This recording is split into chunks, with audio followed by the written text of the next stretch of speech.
Chapter 4. The Duke and the King. 2 or 3 days and nights went by, and nothing much happened. We traveled at night when it was dark and everybody was asleep. We didn't want anyone to see Jim and ask questions about him. Then, one morning, just after it was light, I found a little canoe. So I got into it and went over to the side of the river. I was looking round when suddenly 2 men ran through the trees. "Help!" they cried. "There are men and dogs trying to catch us, but we've done nothing wrong." One of the men was about 70 years old. The other was about 30, and they both had very old, dirty clothes. I said they could come with me, and we ran quickly back to the canoe. Back on the raft, we talked for a time, and then the young man said, "My friends, I think I can tell you my secret now.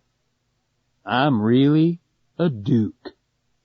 My grandfather was the son of the Duke of Bridgewater, but he left England and came to America. When the old Duke died, my grandfather's younger brother stole everything and made himself the Duke of Bridgewater."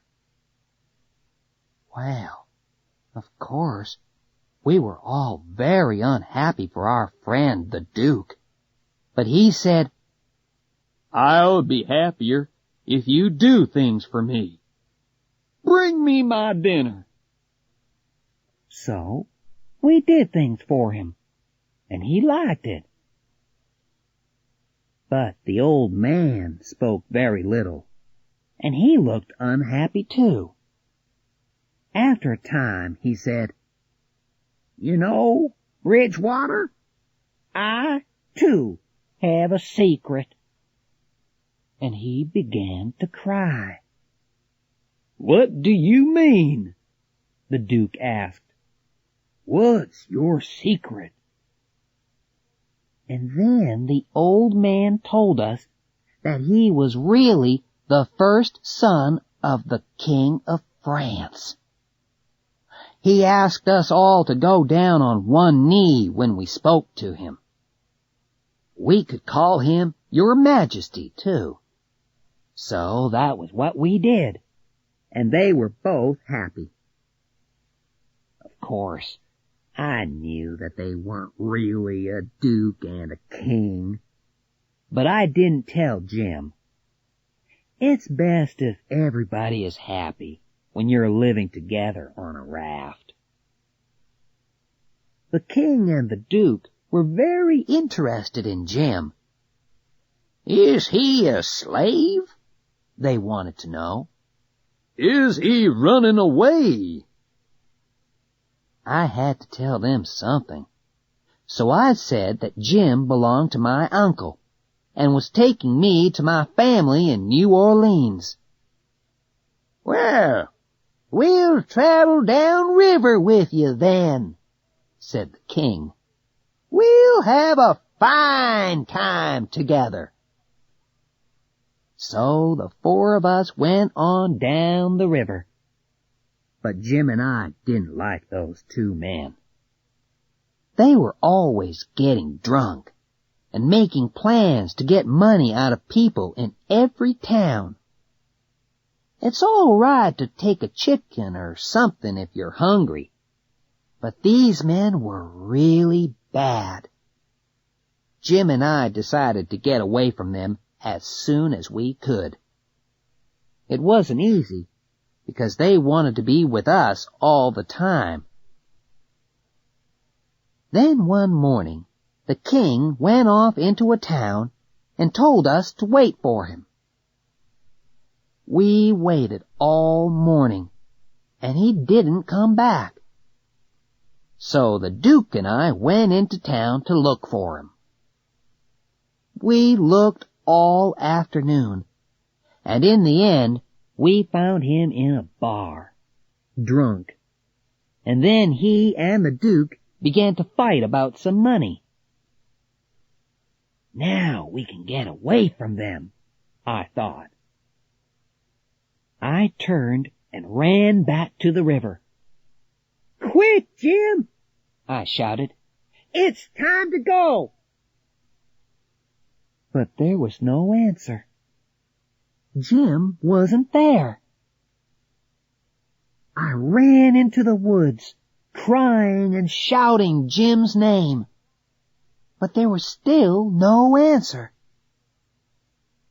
Just then a boy came along. "Have you seen a slave?" I asked him, and I described Jim. "Why, yes," the boy replied. "He's a runaway slave. I heard all about it in town. A family called the Phelpses have got him now. An old man in a bar told Mr. Phelps that there was a runaway slave on a raft down by the river. He said he hadn't got time to take the slave back himself. So Mr. Phelps gave him $40, and they went down and caught the slave this afternoon. The Phelpses are going to take him back to his owner, and they'll get $300 for him." I knew those two men were bad. I asked the boy where the Phelpses lived, and he said it was a big white house a little way down the river. I began to make plans to get Jim back. First, I took the raft and went down to a little island. I hid the raft under the trees and lay down to sleep. Before it was light, I went off down the river in the canoe. When I thought I was near the Phelpses' place, I stopped, got out of the canoe, and went up to the house. Suddenly, a lot of dogs ran out. They came from everywhere, and they made a terrible noise. A woman about 50 years old ran out of the house with some little children behind her. She was smiling all over her face, and she took me by the hands and cried, "It's you at last, isn't it?" I didn't stop to think. "Yes, ma'am," I said. "Well, what took you so long? We thought you were coming 2 days ago. Your Uncle Silas goes to town every day to meet you. He's there now, but he'll be back soon." She didn't stop talking, and I couldn't tell her that she was making a mistake. "Tell us all about them," she cried. "Tell me everything." I knew then that I had to tell her. But just then she cried, "Oh, here he is! Quick, hide!" And she pushed me inside the house and behind the front door. Then her husband came in, and she asked him, "Has he come?" "No," her husband replied.